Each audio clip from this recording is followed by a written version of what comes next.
Okay, well, my computer is showing 1:05, so I'll just make sure you can hear me. Everyone's good? Yep. Yes? Okay, perfect. All right, so we're recording, so I'll just go ahead and, so welcome to the virtual seminar on the Broward MPO's fiscal year 2021 through 2023 FTA Overall DBE Goal. So this is July 2nd, 2020. So my name is Erica Lychak, and I am the DBE coordinator here at the Broward MPO. And I'm just going to kind of give you a general introduction. So I'll give you just an overview of today's presentation. So a little bit of an introduction to the Broward MPO. And then I'm going to hand it over to Elizabeth Shook, who's the consultant that we've been working with on this project. She's going to go over the DBE goal, a little bit of the methodology and the goal calculation process. And then if there's anyone on the call or any public comment that would like to be made, we'll certainly have time for Q&A and interaction closer to the end. So one thing I just wanted to share with you is the Broward MPO's mission and vision. So our vision is that our work will have measurable positive impact by ensuring transportation projects are well selected, funded, and delivered. And our mission statement is to collaboratively plan, prioritize, and fund the delivery of diverse transportation options. So what is the Broward MPO? So MPO stands for Metropolitan Planning Organization. And we are a federally mandated transportation policymaking board. We are composed of elected officials that represent all 31 of Broward's municipalities. We also have representation from Broward County Public Schools, Broward County Transit, as well as the South Florida Regional Transportation Authority, more commonly known as Tri-Rail. And we're really responsible for the planning and funding of all of the transportation efforts within Broward County. Now, the next thing I'm going to just go over sort of briefly is what we call our core products. So these are the things that we, update very regularly, but these are really the core of what it is that we do. And all of our other sort of plans and programs are going to fall underneath one of these core products. So the one that encompasses really all of them, which you can see is the blue box around, is the Public Participation Plan, or the PPP. And this describes how MPOs will share information with the community, how we'll gather input on the core products, on our plans and programs, and how to solicit meaningful involvement with local citizens in the planning process. Now, the Public Participation Plan is something that we update every 4 years. And then next, sort of moving along in this keystone graphic we have here at the bottom, is our strategic business plan. Now, the strategic business plan represents the MPO board's vision for the future of our organization. So it contains an active implementation process, which is tied to our Unified Planning Work Program, or UPWP, which is also listed as a core product. But our strategic business plan is updated every 2 years and actually has just been updated for our most recent fiscal of 2020. So next, I mentioned it briefly in the last slide, is the UPWP, or the Unified Planning Work Program, which really is just kind of a fancy word for our budget. It basically specifies the work of the Broward MPO and all of its planning partners, and it contains all of the budget details for the efforts and administration of the agency. Now, the UPWP is updated every 2 years. So as you can see, we're sort of constantly updating something in this process. The next element that we have is our Metropolitan Transportation Plan. This has formally been referred to as a long-range plan, and it really represents the most important transportation needs in Broward. So it's a cost-feasible plan, meaning, we have to look at the number of projects we would like to do versus the funding that we have. And the funding that we have is based on anticipated future funding over the next 20 years. And that MTP, or Metropolitan Transportation Plan, is updated every 5 years. Next, we have our multimodal priorities list. So this is kind of another step in our planning process, but it represents the order in which the MTP projects will receive funding. So it's used to assign the available funding and the funding 5 years from now to basically the highest prioritized projects. So that MPL, or the metropolitan, or the multimodal, pardon me, priorities list, is updated every year. So every year we're looking at that available funding that we have for projects. We also have our Transportation Improvement Program, or our TIP. And the TIP represents projects that are going to get funding over the next 5 years. So projects in the TIP have moved from the MTP through to the multimodal priorities list into the final transportation plan. Now that is updated every year. So again, just to kind of summarize, you have all of our core products. You know, you can see them kind of all in that keystone graphic. And obviously they all work together. It's a transportation planning process, but they all play, you know, a very important role in the work of the Broward MPO. And with that, I am going to hand it over to Elizabeth. I'm going to stop sharing my screen and I'm going to give her the opportunity to switch over. And she's going to start talking about the DBE goal and some of the methodologies there. All right, can you see it on my screen? I can. All right. Thanks, Erica. So as a direct recipient of Federal Transit Administration, or FTA funds, the Broward MPO is required to set a goal for the percentage of FTA funded contracts that are paid to disadvantaged business enterprises, which are referred to as DBE businesses. The Broward MPO does not establish its own DBE goal for FHWA, or Federal Highway Administration assisted contracts, only Federal Transit Administration contracts.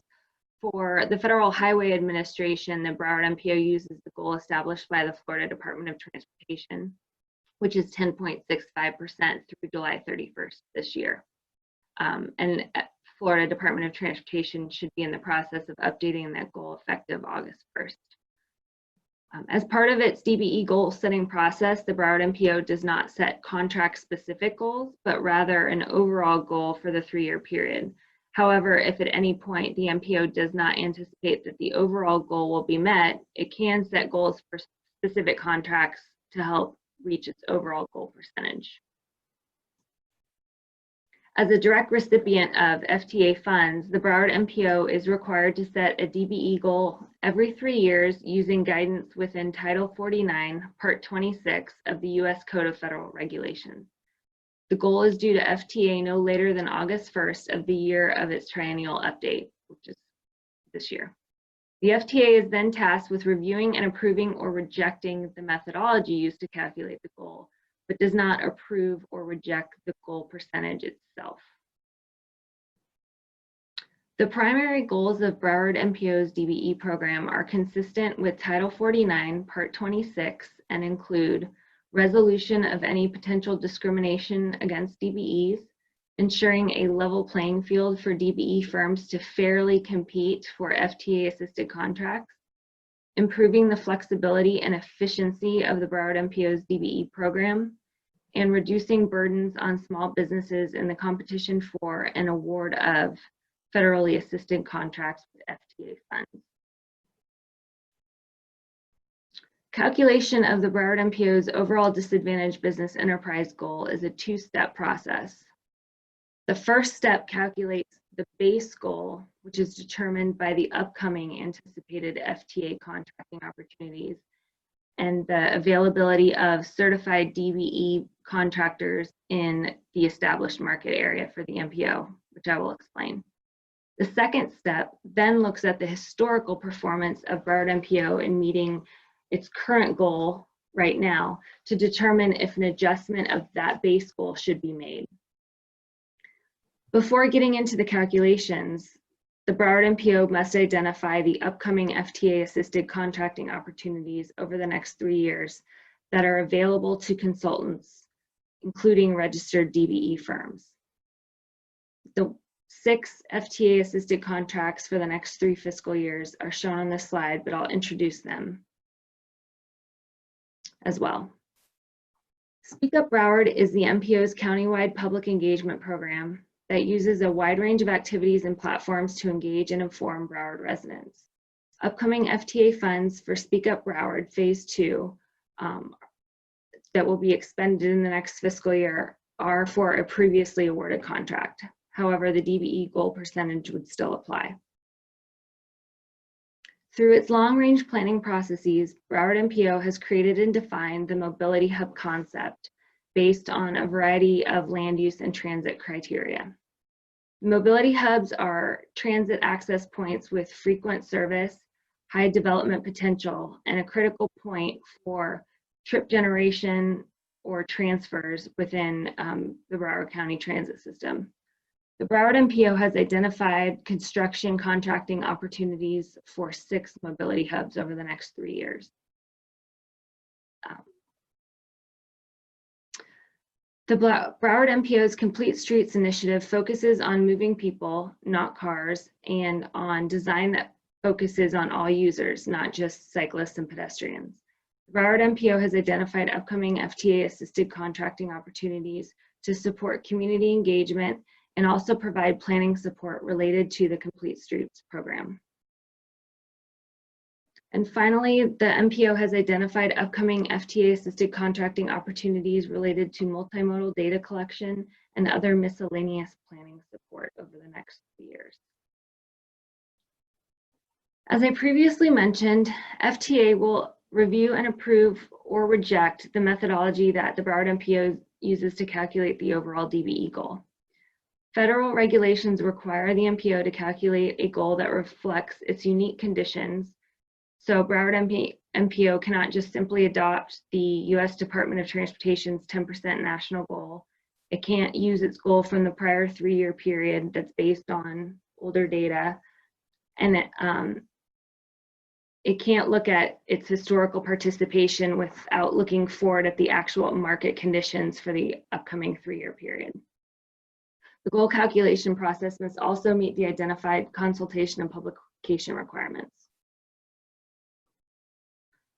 So to calculate the Broward MPO's overall DBE goal, the 2-step calculation process that I previously mentioned was used. Within the first step itself, there are actually several sub-steps. Step 1A identifies the FTA-assisted contracts the MPO plans to make available over the next 3 years, which I previously introduced. So for each of those contracts, the work to be done under each is reviewed and the appropriate North American Industry Classification System, or NAICS codes, are identified. So these codes are critical in determining the availability of the certified DBE contractors that could work on these contracts based on the identified type of work, compared to the total number of contractors that are available within the established market area. So of those 6 upcoming FTA-assisted contracting opportunities that I introduced, there are 5 primary contracting categories or types of work identified, and the NAICS codes for each are matched to the type of work.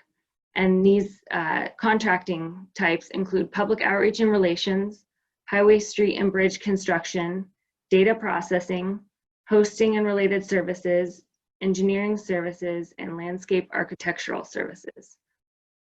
Now, a specific contract could have multiple different types of work under it. So that's why there's 5 types of work for 6 contracts. Next, in step 1B, the market area that the Broward MPO will reasonably draw interested contractors from is determined.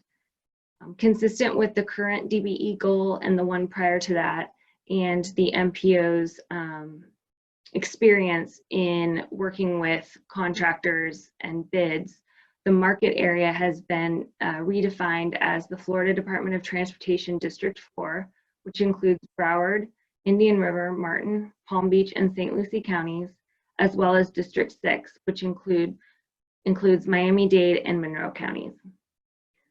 So in step 1C, the certified DBE contractors in this market area that are registered under those NAICS codes that I introduced on the prior slide are pulled from the Florida Department of Transportation's Unified Certification Program database. Then the total number of contractors in the market area, DBEs and non-DBEs, that are registered under the same NAICS codes are pulled from the U.S. Census Bureau's County Business Patterns database.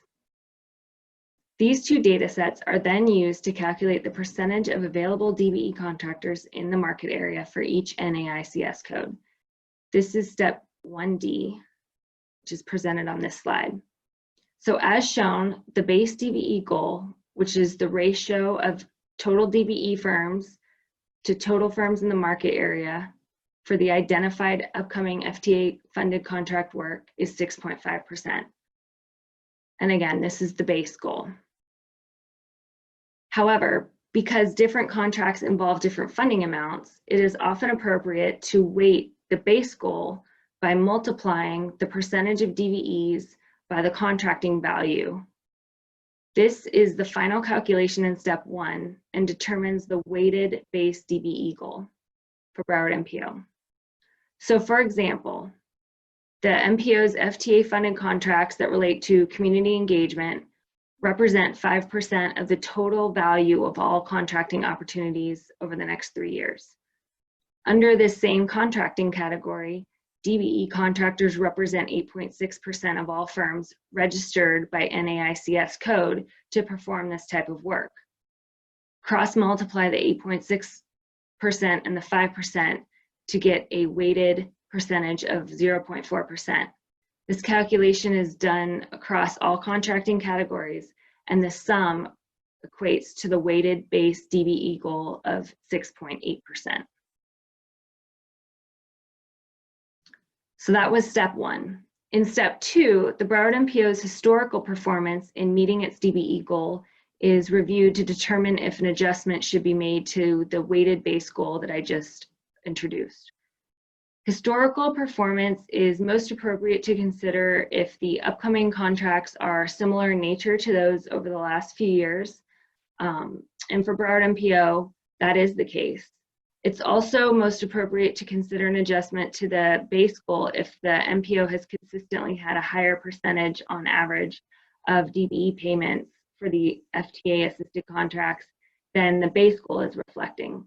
If the historical performance has been lower than the calculated base goal based on the upcoming contracts, then an adjustment downward likely would not be recommended. So when we looked at the historical DBE payments over the past 3 years, we saw that the median payment percentage to DBE contracts for FTA assisted contracts was 7.1%. And as I mentioned, this past performance is for similar contracts to those that are coming up in over the next 3 years. And it's higher than the weighted base goal of 6.8%. So this indicates that an adjustment upward is appropriate based on the historical performance. To make this adjustment, we simply average the weighted base goal of 6.8% and the historical participation of 7.1% and calculate an overall goal, adjusted goal of 6.9%. And in typical practice, the DBE goal is rounded up to the nearest percentage. So therefore, the Broward MPO's overall FTA DBE goal for the next 3 years is calculated at 7%, which is the same as its current goal. So pending acceptance of the methodology by the FTA, this goal will remain in place until the next triennial update, which is due no later than August 1st of 2023. As I previously mentioned, federal regulations also require the Broward MPO conduct specific consultation with affected and interested parties in developing its overall FTA DBE goal. This includes providing an optional 30-day public comment period on the methodology and resulting goal, which the Broward MPO has elected to do and has been established from June 21st through July 21st. The Broward MPO is also required to advertise the proposed goal on its website. And per the MPO's public participation plan that Erica introduced, the DBE goal must also be advertised in 3 local newspapers, including 1 Spanish language newspaper. And the federal regulations also require that the MPO conduct a direct consultation meeting with interested persons concerning the proposed goal, which is this webinar. So that concludes our presentation of the Broward MPO's upcoming DBE goal. At this time, we're happy to take any questions that you may have or respond to any comments.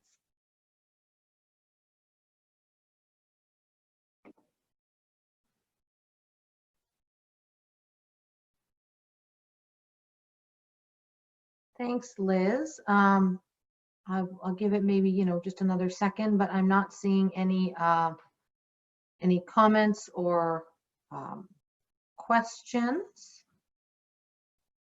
The other thing, this is being recorded, so we will be able to post. And just based on the information that you see on this slide here, if you are watching this after the fact, please do feel free to reach out to me either at the phone number or the email below if you have any questions or comments, and we will be sure to address those in a timely fashion. And with that, I think we can wrap this up. Again, I'll just give it one quick minute, but if not, then I think we're good to go, and I thank everyone for their time and participation today. Wonderful, thank you.